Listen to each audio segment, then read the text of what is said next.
Skills comes from consistent and deliberate practice. So hello guys, let's continue again.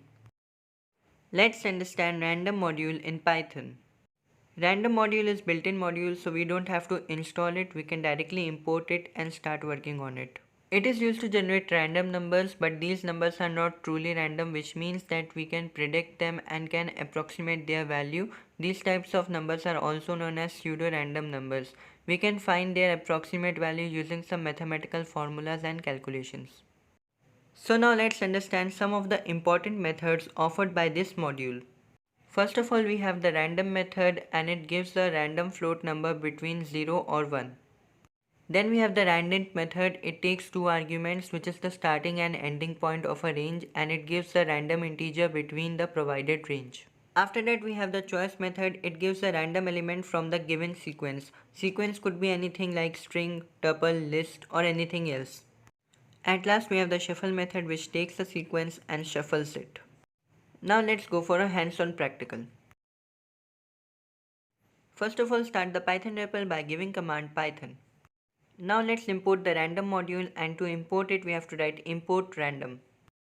So first of all, let's use the method that we have seen, which is of random method, and for that we have to write random.random. We don't have to provide any argument, and as we hit enter it will give us a random number which is between 0 to 1 and is a floating point. Now let's use the randint method. So for that we have to write random.randint, and we have to provide the starting and ending point of range. I am providing 1 as the starting point and 10 as the ending point. On executing, it will return an integer based number which is in the range. Let's explore the choice method now. We know that choice method takes one parameter and it is of type sequence. We know that list is also a type of sequence, so I am making a list here. For calling the choice method, we have to write random.choice and provide the list that we have created. So on executing, it will give us a random output from the list. It is very much possible that random module might give you the same output every time you execute it. So now let's shuffle the list that we have created previously, and for that we have to use random.shuffle method.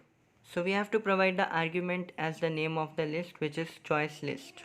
So when we call this method, it will directly update the source, which means it will directly change our list, and if we check the list by writing the name of the list, so we can see that it has been shuffled.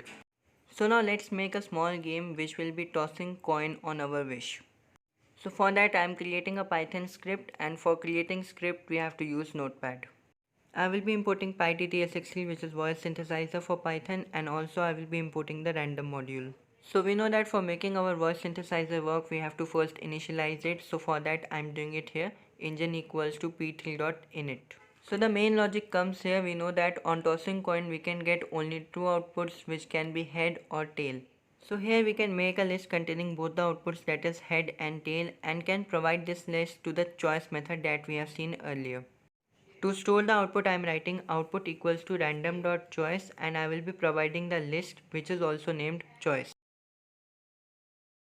So this was the main logic of our program. The random.choice method will choose between heads and tails and will give us the output. After that, I will be adding the print statements to make our output look good.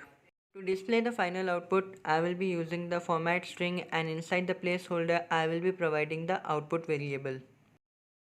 So now let's PyTTSXT also speak the same thing. So I am calling the same method on engine, and I will be providing the same format string here.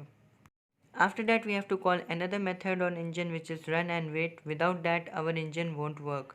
And after this we are done with the program. Now we can save the file and close it. So now let's execute our script. For that I have to write Python and the name of the file with the extension. You got tails. So let's run this program once again. You got heads. So with this we have created our very first game, which is of tossing a coin using random module and PyTTSX3. So now let's make another game which will be rolling a dice for us. So for that we have to again write a script, and I will be writing the script in the notepad. Now first of all import the random module, and for that we have to write import random. Then I am just printing a introduction line using the print function. The main logic behind this is nothing, but we have to use the randint method and provide the range from 1 to 6, because a dice has a number from 1 to 6. And to display the output, again I will be using the format string and I will be providing the output in the placeholder or inside the curly braces. So now we are done with the code, we can save it and close the file. So now to execute it, I will be writing Python and will be giving the name of the file. So when I have rolled the dice for the first time, I've got number as 6. Now let's do it again. So for that I have to again write Python and give the name of the file. So we can see that the output is different and it's number 3. You can also try to make other games using the same logic. I hope that everyone has got some knowledge from this video, and if you have any doubts then do comment and let me know. That's all for today. My new video will be uploaded soon. Thank you.